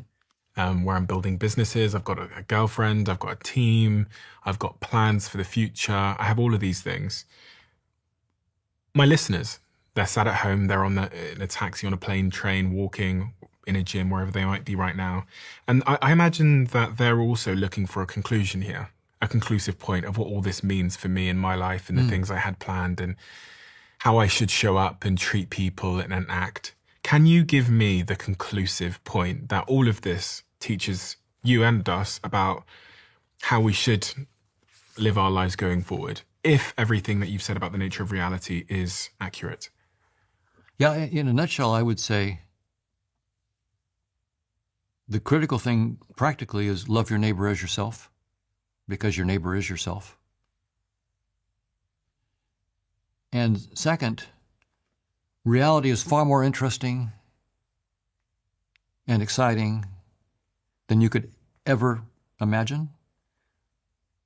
So never think that you know everything. Recognize that the moment you think you know everything, that's the moment that you're missing the astonishing reality that you're a part of. So always have a childlike curiosity. Always recognize that there's infinitely more than you've ever imagined so far, and that infinitely more is you. And on a point of removing some of the stress and suffering from my life,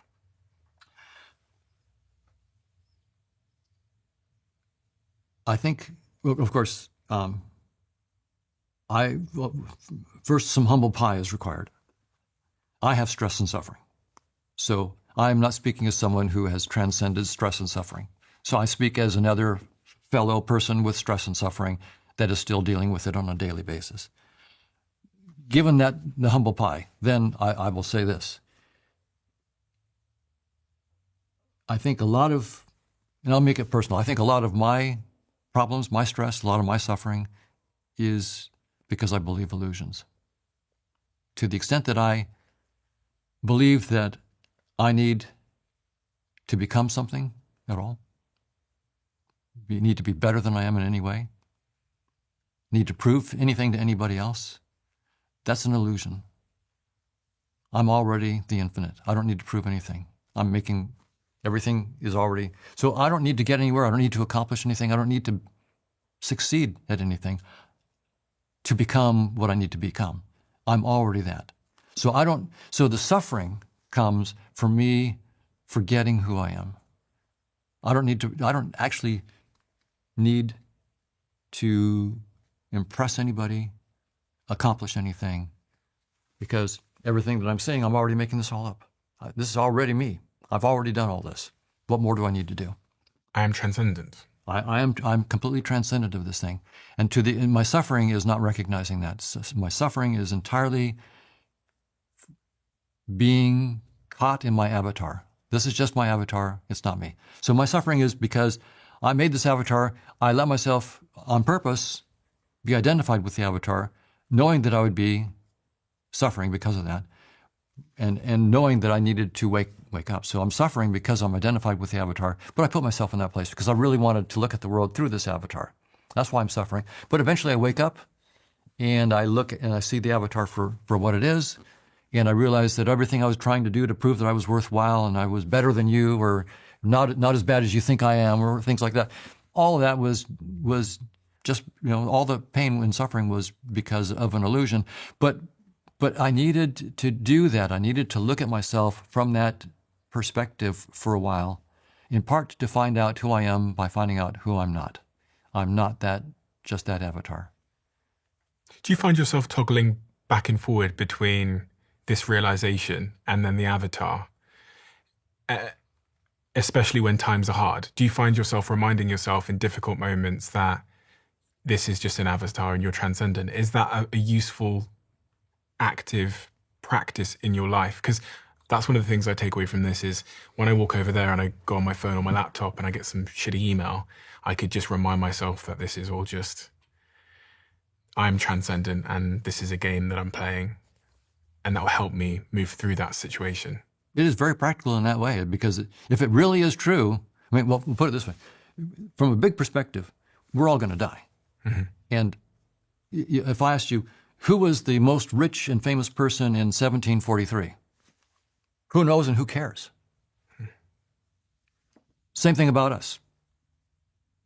1,000 years from now, is anybody going to know our name? No. Anybody going to care? No. So that's really important to see. No one's going to care. And does that mean that I'm worthless, I'm pointless, I'm meaningless? No, it means you're infinite, and this is just one of the games you're playing, and and enjoy it, and enjoy. And don't try to get your identity from this game. In some sense, you're getting your identity from finding out that you're not this game. That's how you're learning about who you really are, is to know, I thought I needed to be, for example, the CEO or the professor or whatever it might be, and to, get all these accolades and so forth. And that motivated me for a while. And then I realized, no one's going to really care. And in fact, you know what? I don't really even care. That was just a game I had to play, and I'm not that. And I learned that I transcend that. So it is practical. It is practical in a very, in some sense, life is full of all these irritations, things that go wrong all the time. The lesson of life is to just say yes to whatever happens. Just, this is what happens. This is what needs to happen. And to not resist. In some sense, I am the infinite. I put myself in this game, and I am smart enough that it's a good game. So, hey, just go with it. So, things go wrong. Now, that's easy for me to say. If you ask me this when I'm on the ER, which I was, with my heart about to fail and so forth, now my emotions are going crazy. Yeah, I'm thinking about my wife. I'm saying goodbye to my wife, and so forth. It's hard to have a nice, dispassionate thing going on like I'm talking about now in that situation. But I think people more further along than me in letting go of identification with I'm still tied to my avatar quite a bit, right? So that's why I suffer. But there are people, I think, spiritual people, maybe the Dalai Lama, probably Jesus, Eckhart Tolle. There are people like that who I think really have disidentified from their avatar. And I think they probably just don't suffer. They might have physical pain, but they don't suffer. Should love therefore be unconditional? If you are me, if we're the same consciousness, if we are the same transcendent source, doesn't that really mean that I should love you, really irrespective of what your avatar does, because we are the same thing? Well, I would say unconditionally, yes. And I would also say that Jesus said that. Jesus, in the Sermon on the Mount, basically said, do not judge, period. I was looking at the Luke 6:27. He says, love your enemies. Yes, love your enemies, right. Do good to those who hate you.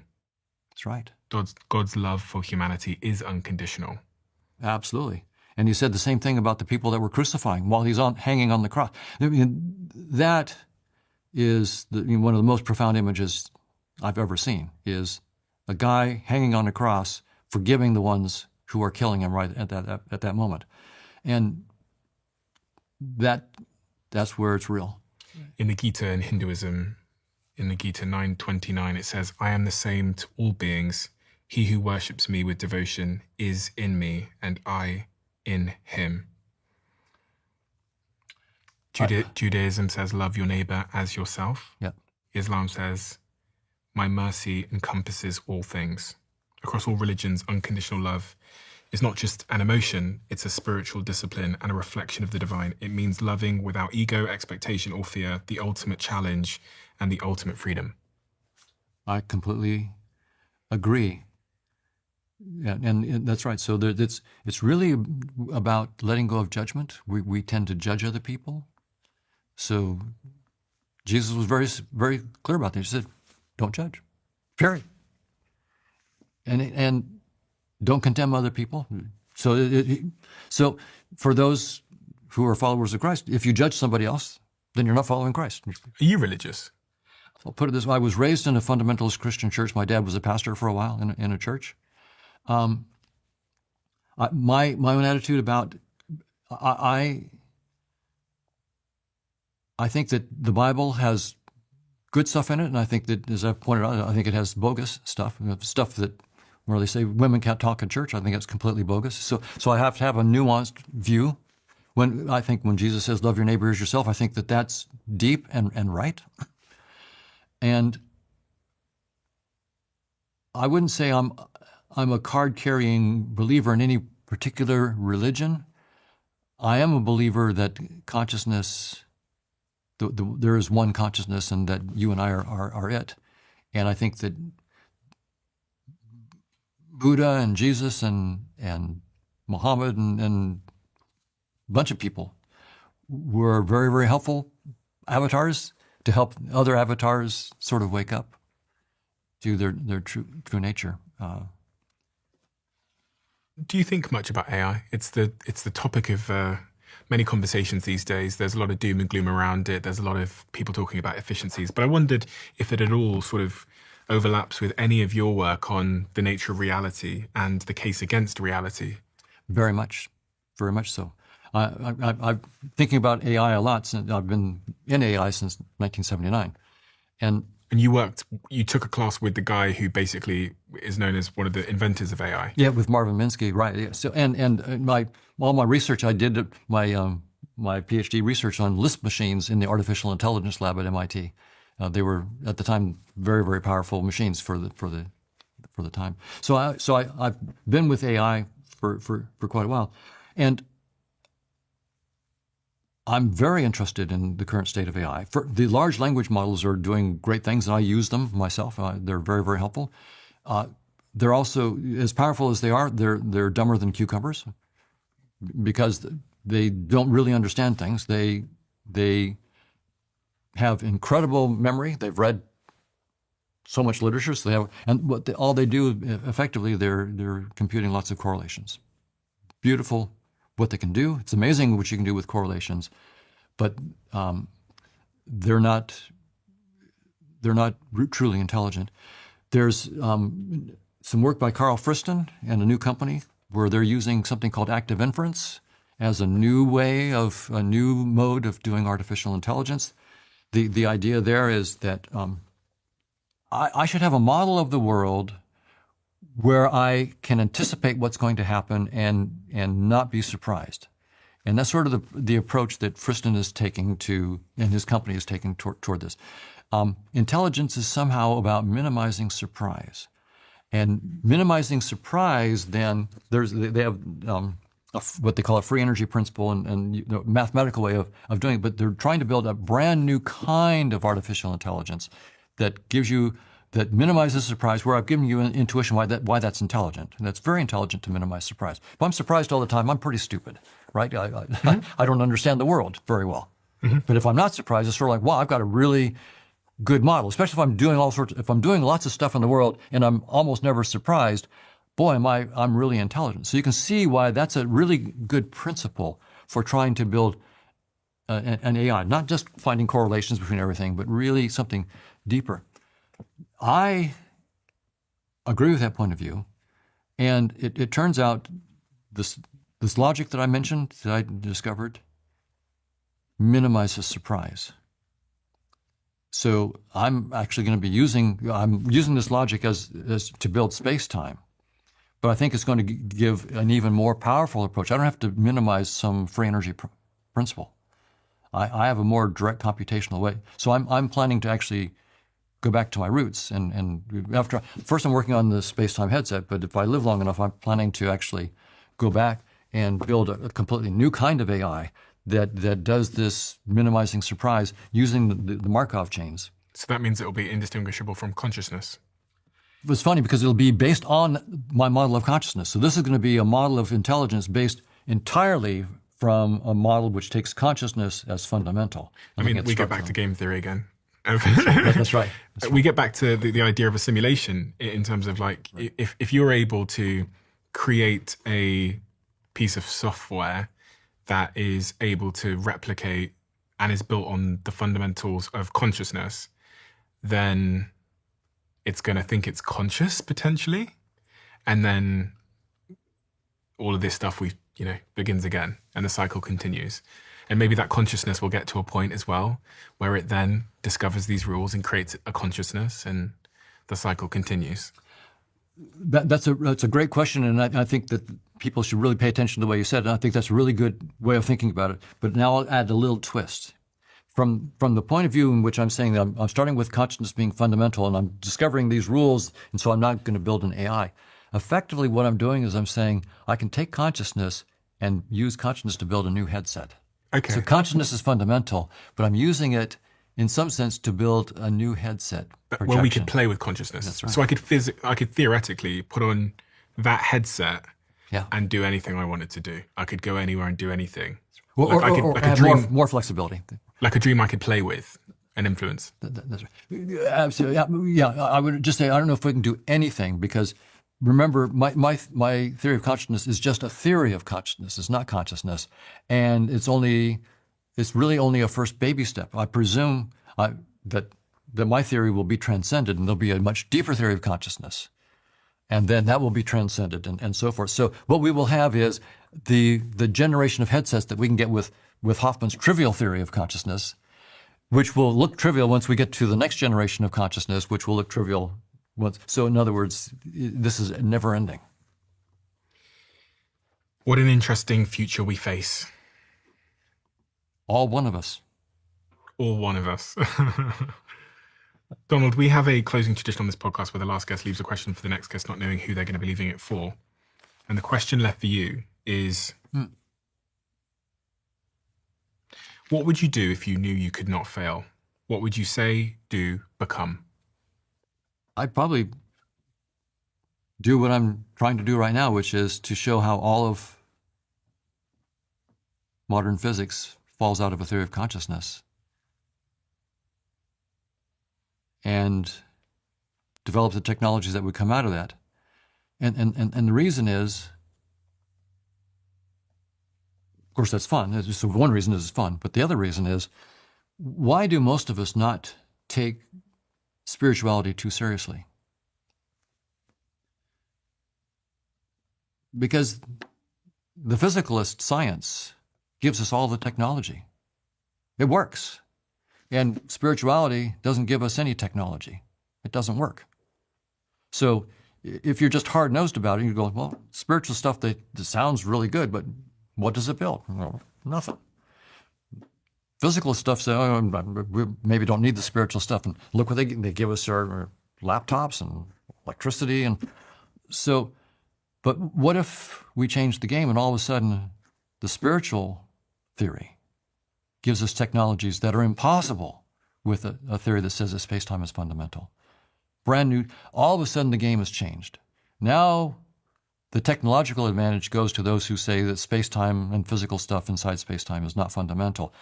Okay, so now it's no longer the smart person who is a physicalist. It's the smart person who says all of the evidence from science and technology is in favor of something beyond space-time. So maybe those people weren't crazy after all. That's right. They just didn't have the tools to show what it could do.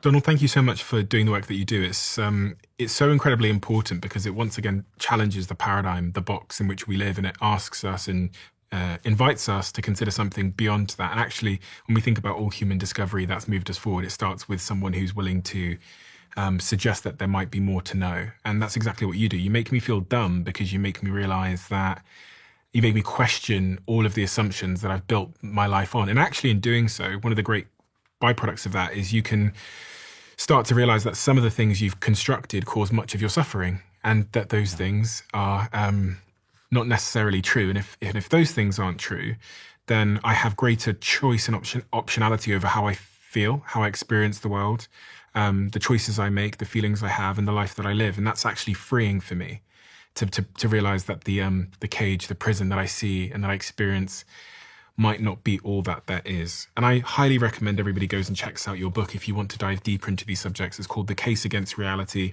How Evolution Hid the Truth from Our Eyes.